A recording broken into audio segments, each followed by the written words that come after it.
when you're weeding through resumes, right, of especially undergrad hires, they all have mostly the same backgrounds. So usually they've gone to a 4-year school, they're majoring in most often finance if you're hiring for a finance position. They have had 2 or 3 internships, which some are meaty, some are not. You've seen you were getting coffee even in your first real job. So you understand that certain internships are actual internships and others are just on paper. Some are not real. I've had a couple that were not really that real. And so weeding through that and finding out like who's different for me is the challenge, and figuring out where somebody has made an impact to their life, been self-motivated to do something is one of the biggest factors. So this particular individual, standard resume, he took a little bit extra time to finish, so, and his GPA wasn't a 4.0, but you actually, after you read through the resume, you're like, oh wait, it's like working his whole way through, like almost 40 hours every week.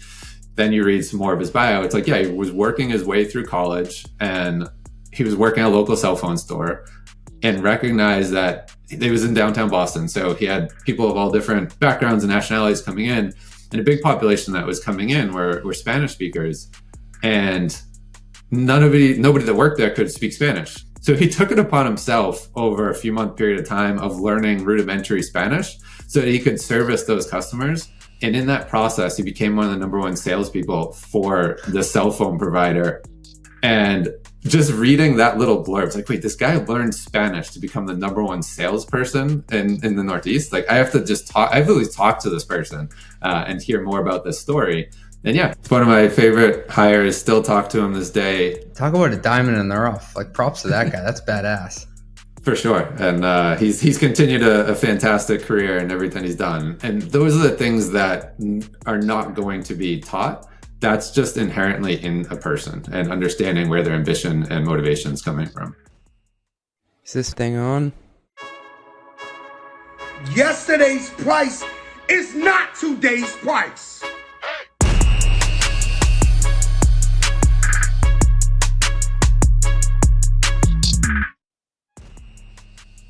Hey, welcome back to the Run the Numbers podcast. I'm your host, CJ, and this is an interview I did with Jeff Cassidy, the CFO of Prodigy Gaming.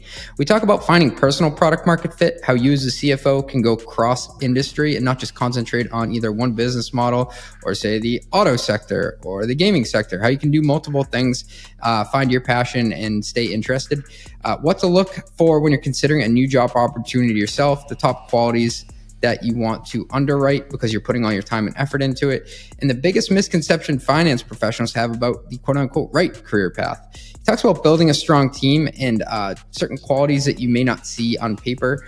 He does not over-index for credentials or alma maters. He looks for people who are willing to hustle and people who have sold something before in their career. I love that advice. Selling stuff is really hard.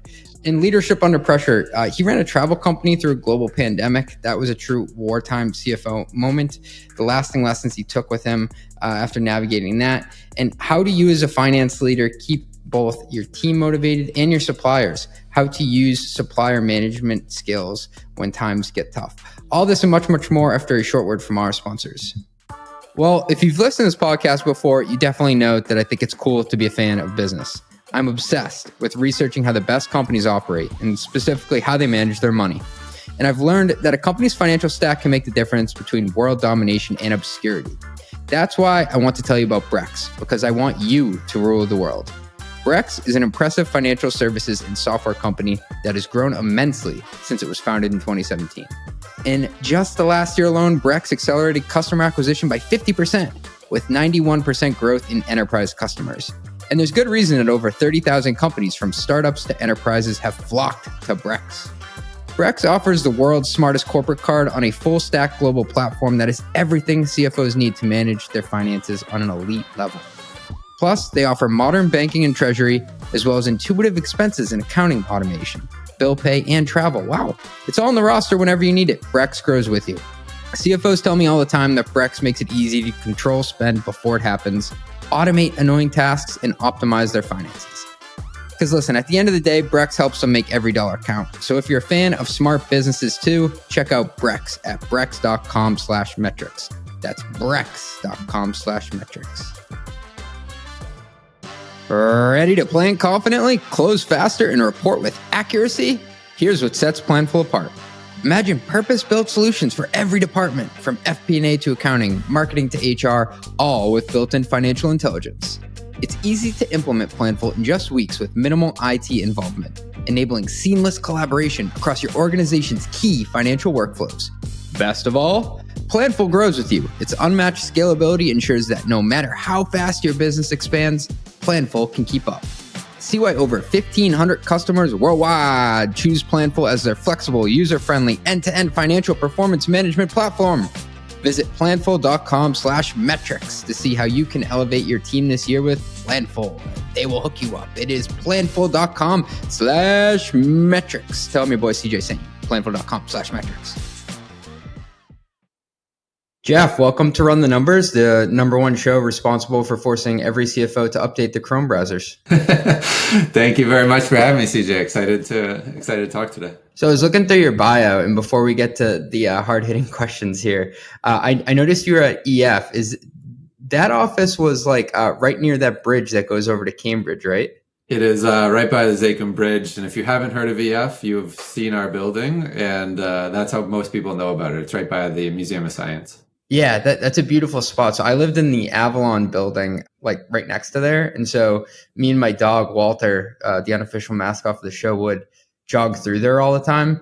And most of the time he'd be good. So I take him off the leash and like let him run next to me. But there was one really nice day that EF was having like a happy hour outside, and he didn't want to listen to me. Someone said like, "Oh, look, a dog." And he ran over there. I think he like knocked two people over. There were drinks flying everywhere. And he caused a ruckus, ran through the whole thing. And I was like, sorry, I got to go. And I just kept going in the other direction. So sorry about that. I'm sure people enjoyed it, minus the two people who fell over.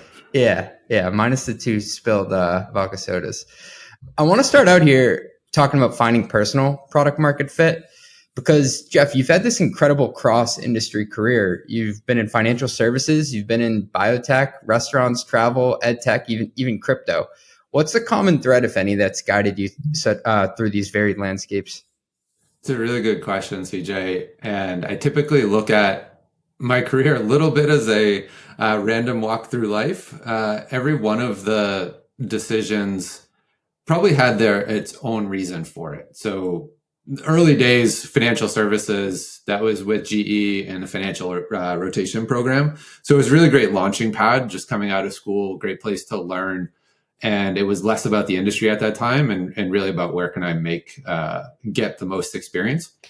After a couple of years with GE, you start to pick your head up and think about what you want to do next. And I wasn't feeling passionate about financial services. And I actually had a friend from the GE program who went into the biotech space, and he was based in Boston, and that's where I'm originally from. So it was an interesting concept. I hadn't thought about biotech before. But the more you learned about it, it's like, wow, it'd be really great to feel that the business you're working for is having an impact on others, even though the specific finances are maybe not impactful, but the business that you're working and helping build is actually doing that. So I had a really great time in the biotech space. It got to a point, though, that I started looking up and said, where can I add the most value? I never even took chemistry in high school, so I wasn't a science guy. So understanding the technologies that were going into play were never my strong suit, nor the reason why I had initially joined. So I started thinking about where could I actually have a bigger impact, and it was more in a space where that there was something tangible and I could provide additional insight. So diving into the restaurant space was super interesting, very tangible. Certainly different at a cocktail party when somebody asks what company you work for, and it's a biotech that maybe people hadn't heard of, versus saying you work for a name brand restaurant that go right into, oh, I love this soup, or I love that salad that you guys serve. So created like a very different atmosphere. And then as I just started thinking through further in my career, that was one of the things that I looked at. How can I actually make sure that I'm able to add the most value, make sure I'm not going to hit a ceiling as to where I can continue to contribute with the organization? So that led me to educational travel, where I was with EF, fantastic organization, had great opportunities there. And it was something where, yes, I came in as finance came out as a CFO, so made it through sort of the full financial ranks. But in that process, I also worked with product development. I worked with the loyalty teams. I had data. I really got to round out my overall skill sets there, and again, continue to try to use that in any of my next opportunities. So the last 10 plus years have been loosely associated with education. That hasn't necessarily been by design, because one was educational travel, one was a software bootcamp company. So to help adult education, adult learners who are looking to change their careers. So still education, very different than educational travel. And now I'm really working in sort of the K through 8 space in SaaS gaming. So it's very different, where we're making fun video games to make math and English and science and hopefully other subjects in the future really fun for kids to learn. So certainly none of those were prescribed as this is my wheelhouse of education, but I have found the education space to be really fun and fulfilling in many different ways. That's awesome. Thanks for taking us through that, because I think it's something that a lot of finance people, especially early on in their careers, wrestle with. I think we've all come to accept that it's no longer, it's funny you worked at GE, because that was like the place you worked for 50 years and you get a gold watch when you retire. But now we kind of accept that, you play long-term games with long-term people, but you may change jobs every few years based on the opportunity and based on your network of where they're working. And people often get torn, like, well, do I have to specialize? Like, I'm the marketplace CFO, or like I'm the automotive CFO. And it's something myself where I'm like, I'm more of like a guy who kind of gets a bit bored, and I also like to follow my passions. Yeah, no, it's true. And I try to look at finance and data as sort of the toolkit and skill set that I bring, but with a general manager mindset. So how do you actually bring some of the lessons from each of those other businesses and continue to contribute in other ways? Yeah, and that's pretty much the same thing that Bill Zarella, CFO, formerly of Fitbit, that we had on the show, said, because he was a CFO at Fitbit. He was a CFO at a company that did like LiDAR technology for autonomous driving. And now he's the CFO of ACV Auctions, which is a marketplace for cars. And he essentially kind of said, like, dude, just like follow like what you're curious about and where you think you can contribute and add value. Like, it doesn't necessarily have to be in the same sector. You're smart enough to add value in different places. Yeah, and that I think I learned an early lesson with GE, because it was a rotation program where you were literally thrown into a new job every 6 months. So it wasn't specializing in any particular area. It's like, how quickly can you get up a learning curve, understand the business model, and contribute in a way that's helpful.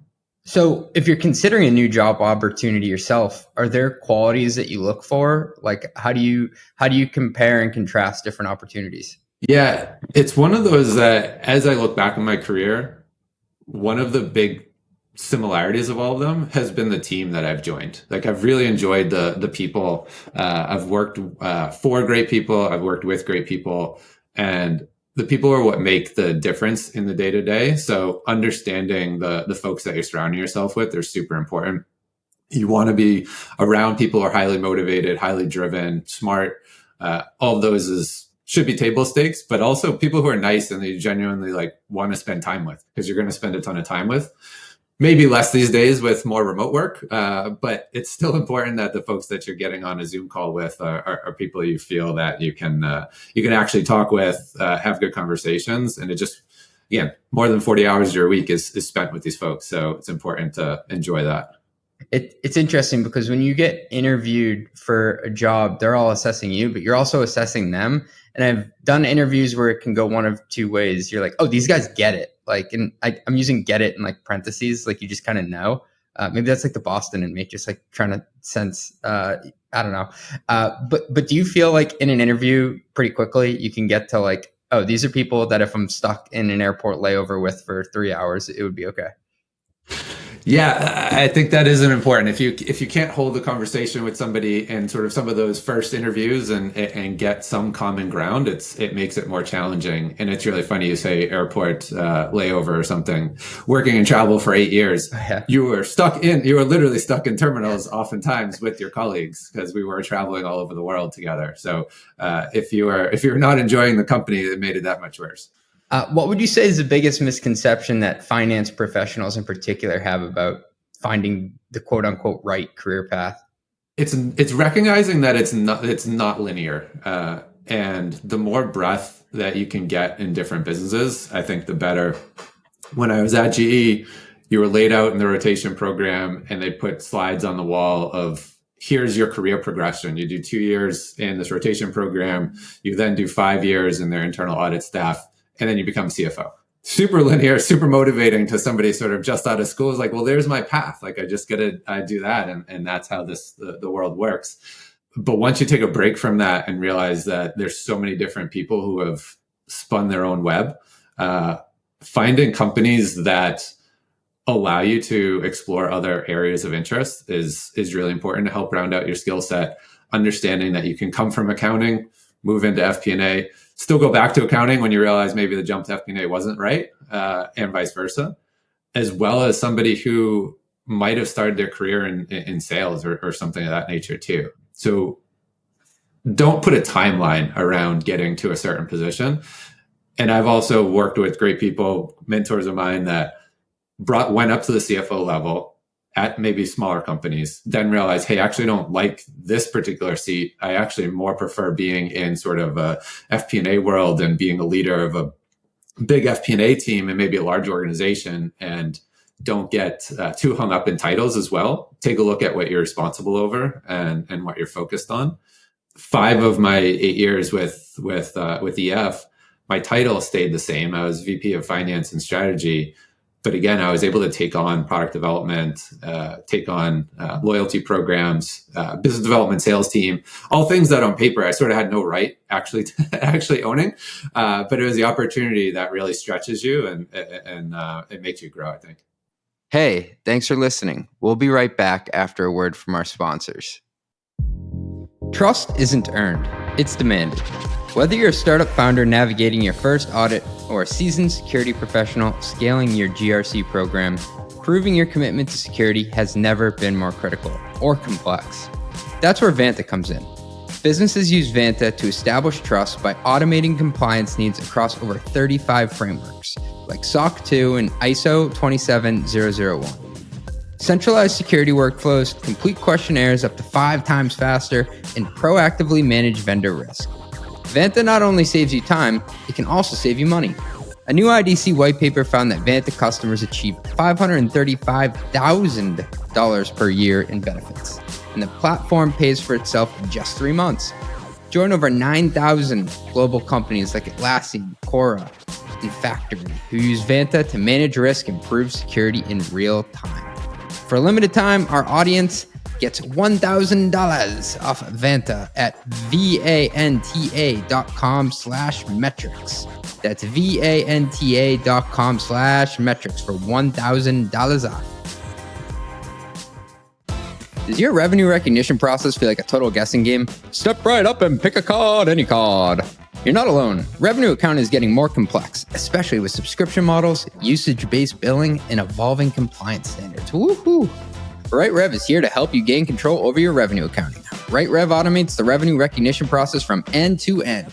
Whether it's multi-element arrangements, subscription renewals, or complex usage-based contracts, RightRev takes care of it all. That means fewer spreadsheets, fewer errors, and more time for your team to focus on growth.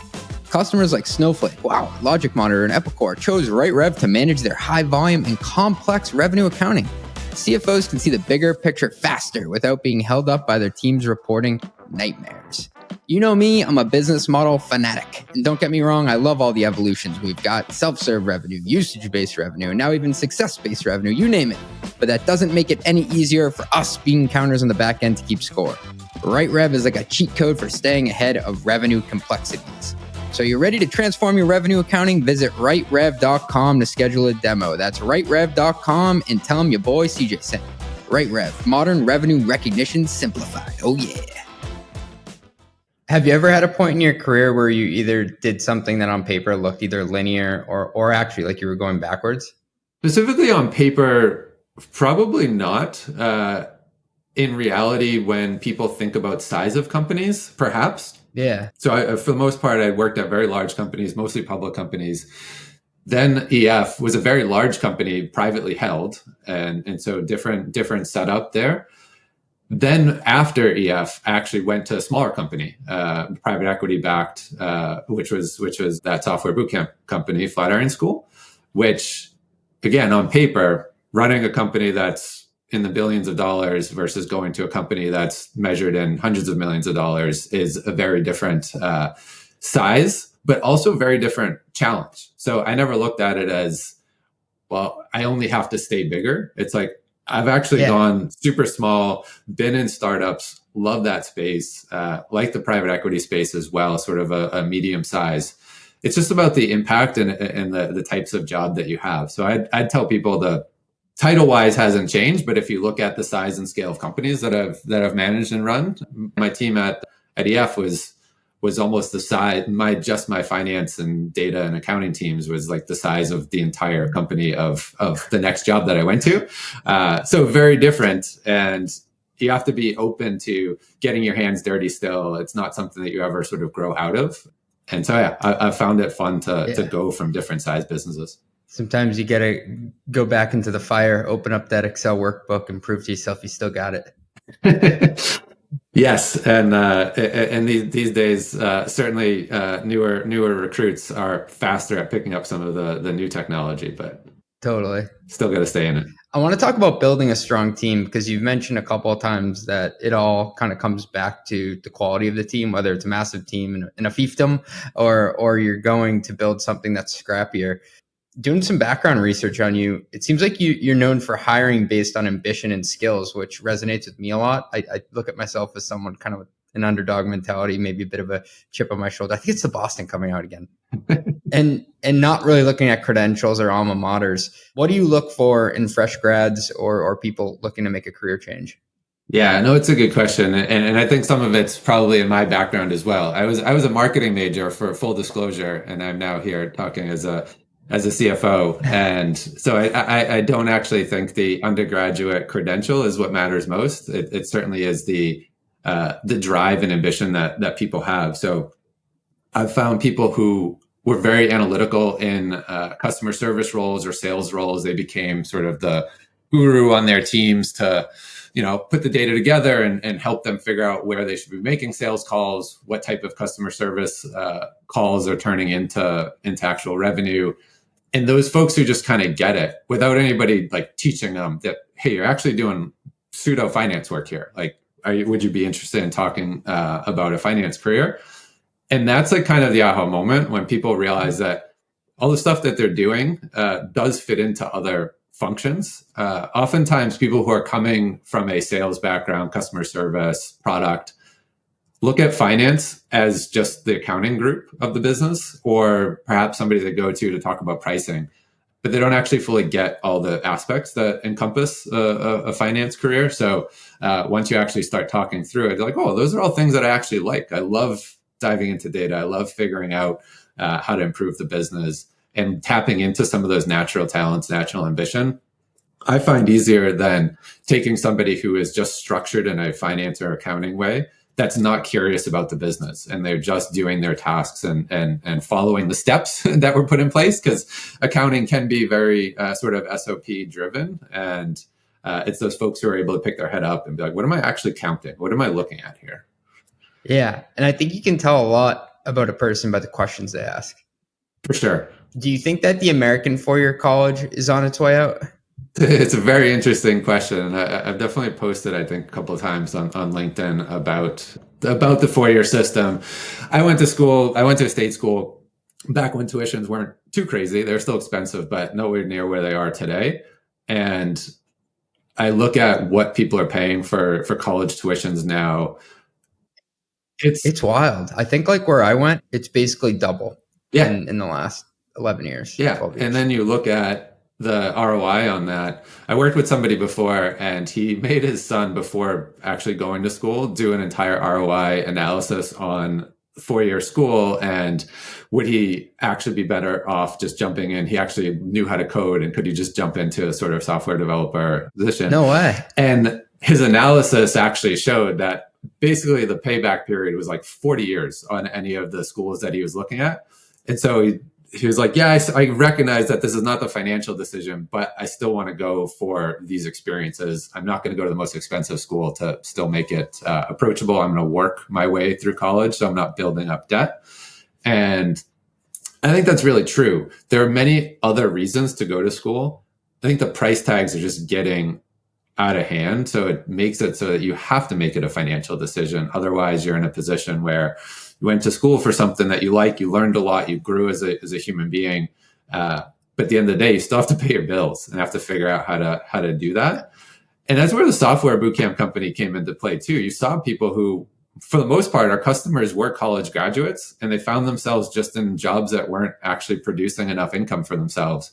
And they were able to sort of pivot mid-career or early career to move into something that was a bit more lucrative. So I do think it's broken. And we're going to see a lot more private schools go out of business that don't have name brand recognition. The Ivies will still carry on. They could provide free tuition for most of their students anyways. And then you have sort of the top tier private schools that will continue to carry on because they'll have folks who can pay for it. But locally here, I've seen colleges close down. There was one school, you're from the area, Mount Ida, that closed.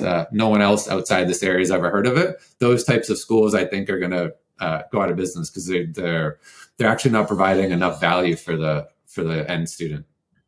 If I reflect on my college experience, I'm very grateful I went for the social aspect of it, meeting some of my best friends, getting to go to football games and tailgate, getting to meet people and being independent, and the network of people that you can tap into after to ask for help getting a job. Or I did a podcast the other day with the CFO of Varonis, and I had an in because I was like, hey, you went to BC, I went to BC, haha, wink and a nod. But what I'm a little bit upset about in retrospect is what I was taught was not immediately useful. I was being taught NPV decisions and build versus buy stuff that no one was going to ask me, a first year person, to do. It should have taught me how to write a good email and how to be a professional and pack for a business trip, not to do both black and brown shoes, And then the other thing is I felt like the school didn't do a good job. And this is not just my school, talking to other people, it's every school, of saying what your opportunities are coming out of finance. I literally thought it was either investment banking or Big Four accounting, or I was going to be a failure. Why didn't they tell me that they needed people to run finance groups within tech companies? I thought you had to be able to code in order to work at a tech company. It's totally true. I don't think the career services, and maybe they're getting better more recently, but career services really never open that spectrum for folks. One thing that I found, I go back to the high school that I went to on an annual basis. I think I've been doing that for 10 years, where they host a career day in kind of a lightning round where you have small group settings where kids I'm interested in maybe medicine or law or business or education. And you have professionals who are all alum from the school go and actually to talk to juniors about what all the jobs are that might be interesting to them. And because when you're growing up, right, you see what your parents do, maybe your friends' parents, but outside of that, you don't really know what other jobs even exist. So I actually think it starts at the high school level to help people figure out what is the full landscape of opportunities out there. That's so true. You base what the career options are based on who lives in your neighborhood. Oh, that guy's a vet. I could be, I could take care of animals, or that person's an accountant. But it starts at that level. What do your friends' dads and moms do? Yeah, growing up for me, it was my mom and all of her sisters were teachers. I had firemen and policemen in the neighborhood, and other parents that were teachers. So the actual people who were in business, I had very few people who I even knew what that was. And even when I took my first job, most of my aunts and my parents what do you even do? I don't even know what that job is. Yeah, my first job was risk advisory consulting at PwC. I still don't really know what that means, but trying to tell a high school kid, oh, I do risk advisory consulting. Truly, I was basically I went and got them coffee and stapled papers. But yeah, I agree. Yeah, and that you mentioned sort of the other ancillary benefits of college. It would be interesting if there was somebody who built a school, and I've talked to friends about this, actually build a trade school that surrounded itself with the infrastructure of a college, where you're actually just learning. It might be even 2 years where you're learning a physical trade, but you're still getting that structured sort of pseudo environment that you're not just totally thrown out on your own, and you can explore, but you're learning a craft that if you hadn't done a tech school in high school, you can go and do this for 2 years, get your other things rounded out, whether it's your networking and learning how to just, cook something for yourself or figure out your own life. that's what's missing too. There's too much conversation still about getting into college, but it's about what does your life look like 8 years past high school, and what are you doing? And it is interesting. It does feel like some sectors are coming full circle, where it's blending like the more manual type jobs with the tech stuff. Like there are a lot of vertically integrated companies that are tech companies, but like they require like airplane parts, or they require, I don't know, like elements of like what you have in a kitchen. So I just find that fascinating, that it does seem like there are more companies that combine both software and hardware, or some component of like the real world. 100%. Jeff, you've hired people from outside of finance. You kind of alluded to it already: customer service, sales, actually yourself, marketing. How do you help people transition successfully into finance? And maybe the follow-up to that would be, are there any favorite success stories? The first is the education process of helping people figure out what that is. And once they've made the leap into taking that full faith in you that, okay, maybe I do want to try finance, it's finding what a good entry point is for that.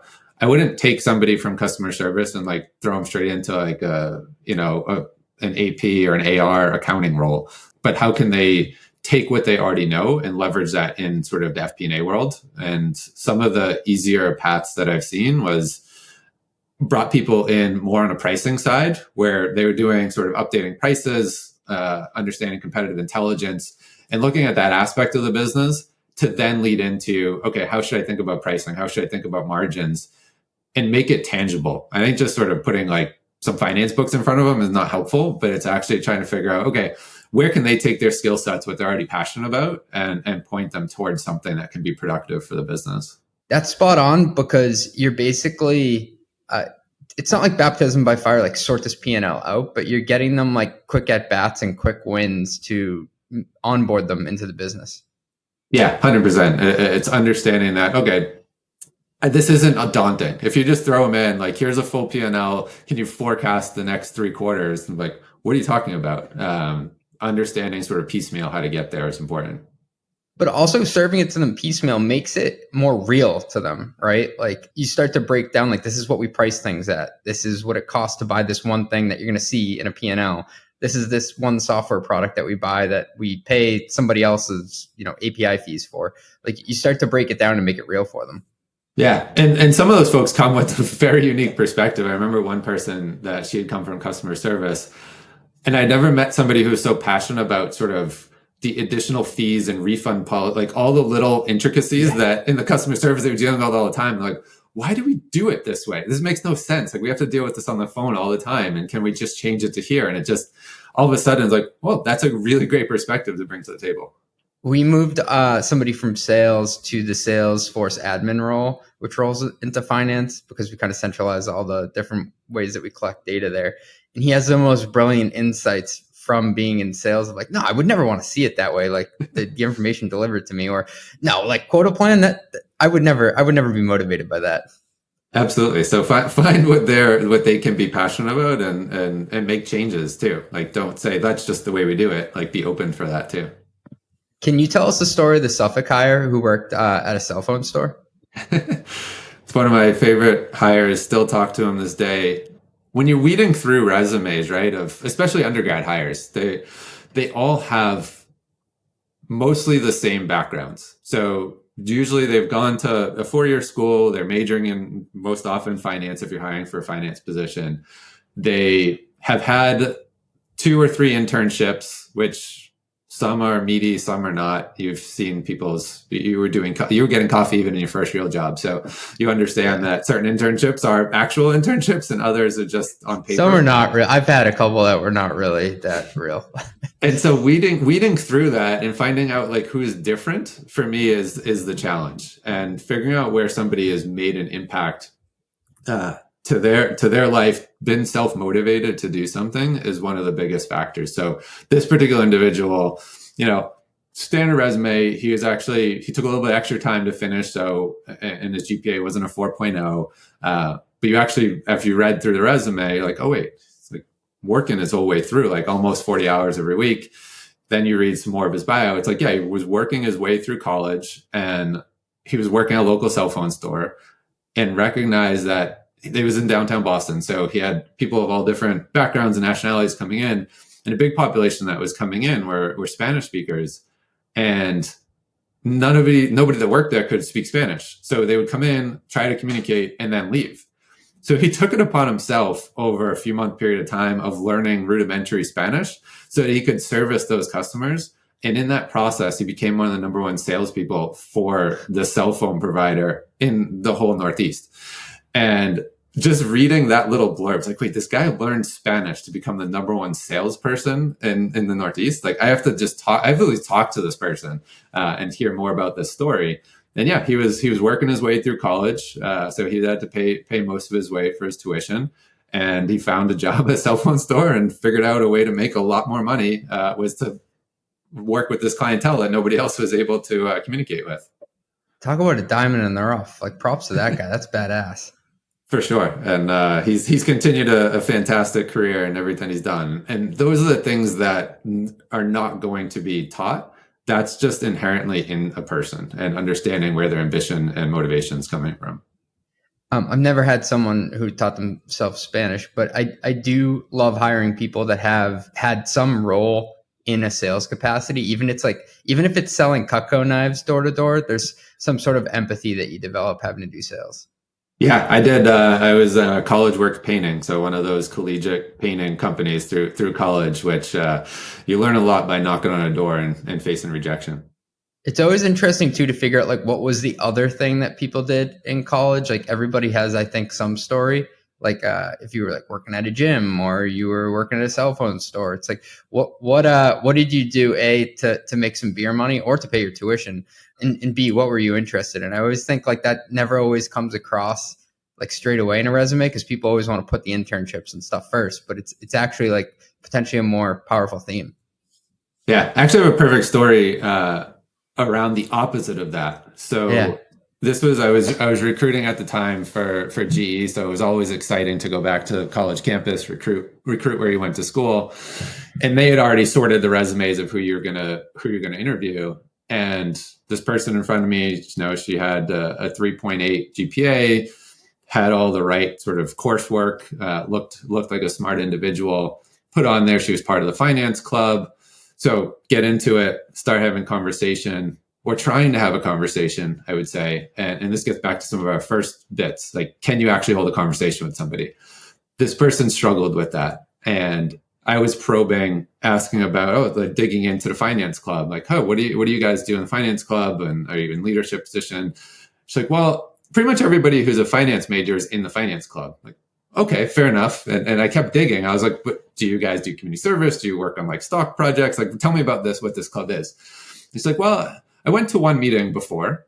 I was like, okay. Oh. And then I like pivoted. I was like, okay, what else is not on your resume? Like, what else do you do like at school? And I would have even accepted, I actually spend a lot of time with my friends. I hang out on the weekends and that. She's like, well, I really just dedicate myself to my schoolwork. And I was like, oh, well, that's admirable.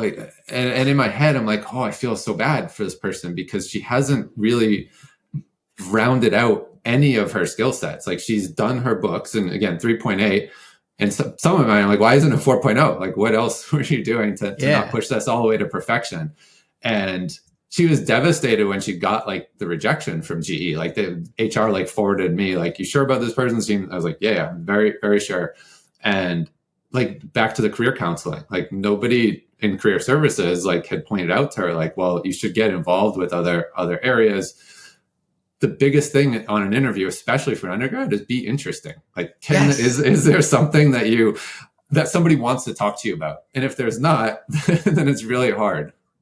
That's so spot on. Like, be interesting. Like, and you don't have to, do Ironmans in the weekend. I do find that interesting when people are psychopathic enough to do that with a full-time job. But like, I worked with someone, and she's my boss for a while. She was telling me that, she took like a couple months off of work to go and learn how to be like a French chef. And then she came back to do investor relations. It's like, that is interesting. Yeah. Have something. And it's important to always keep that in mind throughout life. Like, make sure you're still doing stuff that's interesting. You're passionate about, you're learning, you're growing. And I just felt bad. I don't know where this woman ended up, but hopefully she was able to to correct that in the future. But those are some of the mixed messages that I think college campuses, high schools do, is like, it's all about grades. Like, it's not all about grades. Yeah. Let's talk about leadership under pressure. So you were running a travel company through a global pandemic, fun times. That must have felt like a real like wartime mentality. What was that period like? Yeah, that was something for definitely for the books that hope don't have to repeat in the future, but certainly lessons learned from it. So we were a travel company. We had tens of thousands of people who were currently traveling, who were about to travel when sort of the full pandemic hit, and it's sort of the United States said all Americans come back to the U.S. So had to scramble, get everybody back, and then from there on, it's like, well, when are we going to open up again? Our business, we can't recognize any revenue. We can't collect like who's going to like go on a trip when this is happening. So you instantly take stock of everything that you have. You understand your cash position becomes far more important than it ever was before. Understanding customer sentiment becomes far more important than ever before. So are people still wanting to travel? Can we postpone their trips? What's happening? And it's hard to look back now, but in the moment, it was always, oh, this will be fine in a month from now. This will clear up in 3 months from now. Nobody ever thought we were going to be locked down for sort of as long as we were. But yeah, you take stock of all of the assets you have. What are people doing? What programs? None of those the COVID programs spun up right away. Like those all came after the fact. So what are the resources that you have to work with? Be very upfront with all of your partners as well. So one of the areas that I never thought I'd spend as much time with as I did was our payment providers, because payment providers are on the hook for all the money that if you were to fold, they are at the end of the day liable for all of it. So they are very curious to what our plans were and how sustainable we were going forward. So making sure you have clear lines of communication with sort of the key people who are on the boat with you and working through the problems. And recognize that you're not going to get all the answers right away, but it's important to make quick, decisive answers when sort of the ship's sinking and you have to figure things out. So, yeah, I think as you go through it, there's lessons learned. I was actually talking to some folks from there the other day, and we're just going back in time of like, would we have done all the same things at the exact same cadence that we did, knowing everything we did? And the answer is definitely no. You make some mistakes. You hope everybody at the end of the day understands those decisions that were made. But first and foremost is like making sure your customers understand what's happening. So it's your key stakeholders from a financial perspective, but don't forget your customers are just as sort of panicked and trying to figure out, like, they have a lot of money perhaps tied up with you, and they don't want radio silence. I think there was a local gym in Boston that just turned off their phones, and I know which gym it is. They were sued after the fact, but like, don't go radio silent on your customers. Like, your customers are not there to be bad guys to you. Like, they've chose your services for a reason. Most people are reasonable people. There will be people who are very adamant that they need to get all their money back, or I can't believe you're not sending me on this trip next week. And even though it's totally out of your hands, but that's understanding your customer's perspective, point of view. Work with your sales teams to get in front of those customers, and marketing as often. Take all the feedback that you're getting and try to incorporate it into your go forward plan. So to play it back, two of the top takeaways: customer sentiment, not customer sentiment analysis, but maybe it's empathy and communication there, and then also the supplier management piece that stuck out to me.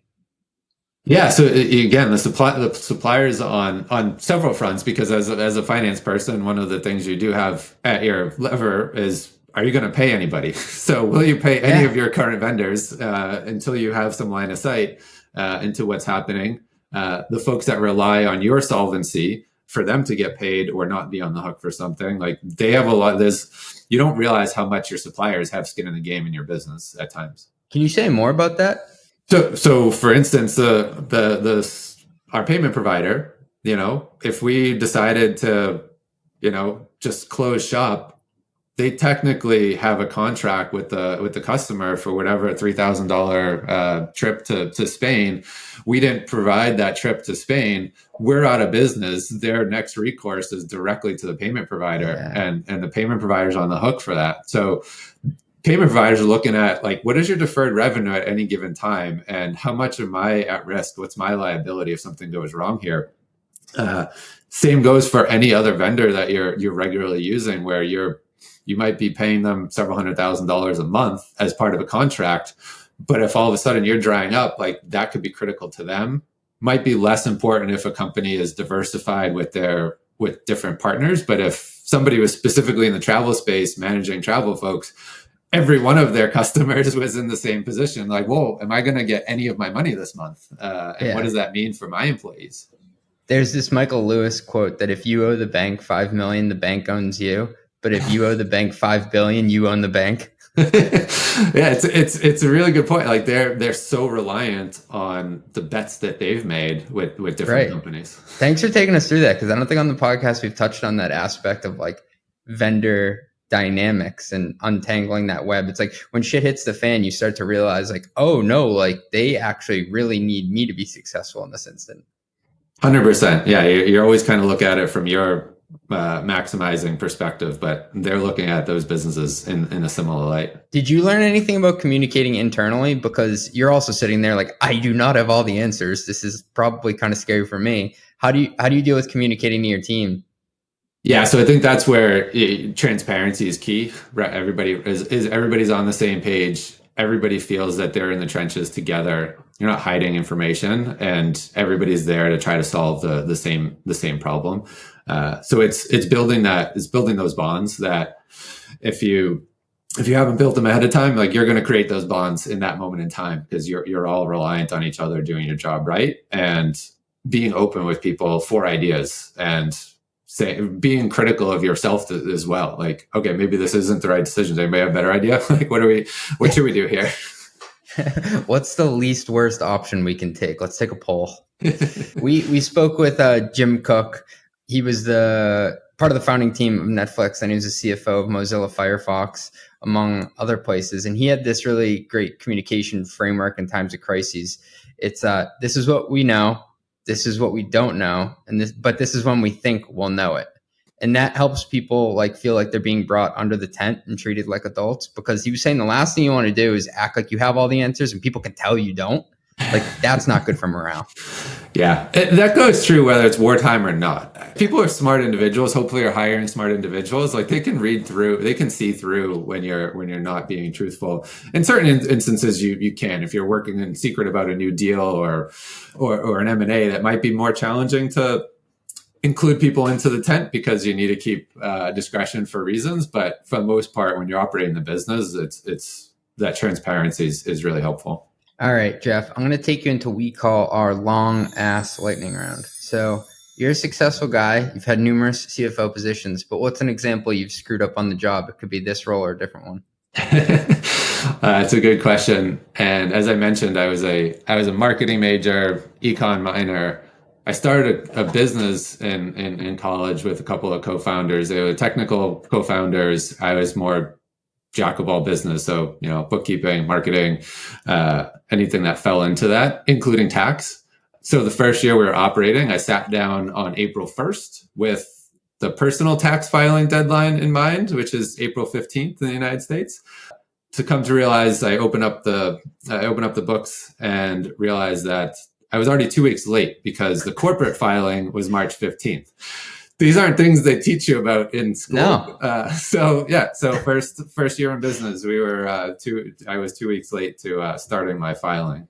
Oh man, that's a tough one to communicate to the old crew. To touch on something you said there, do you think even now in your career you have like a GM type mentality? 100%. I hope all my executive stakeholders feel the same way. I love working with the marketing teams, the product teams, sales teams, and working through how to grow a business. And I've always kept that with a lens of, that's where I'm passionate about. Back to where I think it can have some of the bigger impacts with the business, is trying to figure out, what are we actually trying to move? What are the important items of the business?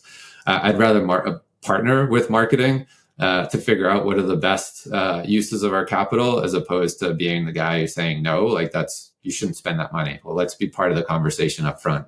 The term jack of all trades, I take that as a compliment if people say that about me. Like other people are like, no, I want to be like a specialist, or no, like something super deep. It's like, well, you can kind of do both to a certain extent, but jack of all trades kind of means like, I think they kind of trust you to just figure shit out. Yeah, it's important, and yeah, I'm not a specialist in any of those other categories. Certainly, finance is my depth, my biggest depth. But I look at it. You talk about weekend warriors and stuff. I'm not one who's going to go sign up for a marathon, but I've done like short sprint triathlons where it's like, well, I like a variety of things at a time. Like I can do a 2-hour workout, which includes biking, running, and cycling, but if I were to just say I'm going to go run for 2 hours, like I don't want to do that. Also, no one is going to hire me for my tax acumen. Yes, you get good at figuring out sort of who can help you with your blind spots and hiring. But isn't that like a skill, right, Jeff? Like being able to admit your blind spots and hire the people who actually are good at it? I think it's important, yes. Next one. If you could tell your younger self something knowing what you know today, what would you tell them? I think the important part, and I've tried to live this, but there are definitely there are times in my life where I didn't do it as much as I could have and should have. But make sure you take time to continue to pursue other interests beyond work. I think it's important to have hobbies, spend time with the family, friends, all that. There's going to be times in your career that you will work a lot. There were plenty of roles that I had where, I was in the office until 2 a.m, had to be back there at 9 a.m. the next day. And at times you're like, what am I doing? But you hopefully have a good group of people that you're going through that with. And it's for short sprints and short times. If you find yourself kind of just in the office all the time or just working all the time and you're losing sight of important friendships, important family, friends, or hobbies that you used to find some time for that you just sort of took a backseat to, that's what keeps all of us sort of sane, I think, and you're producing your best work when you are having those other opportunities. That's great.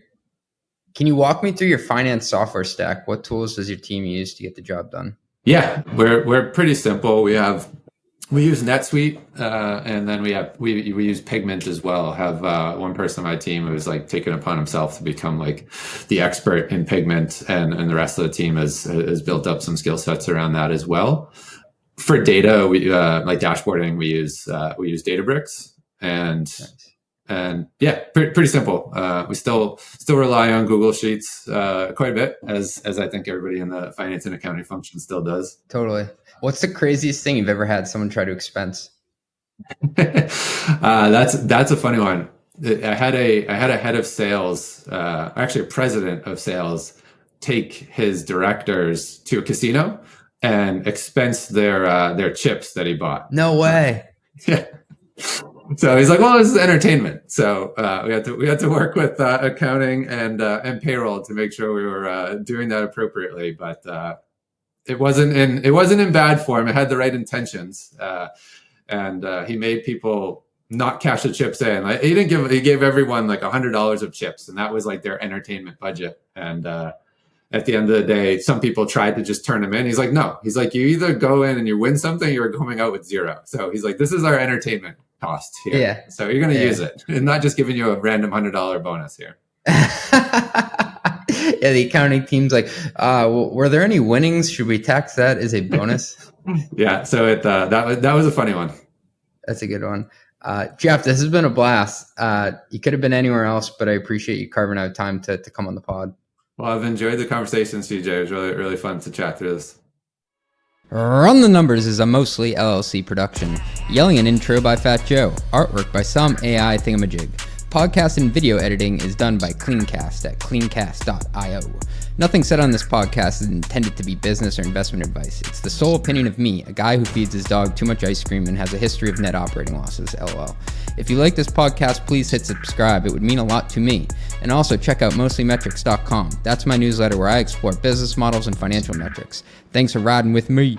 Share this with your friends. Peace.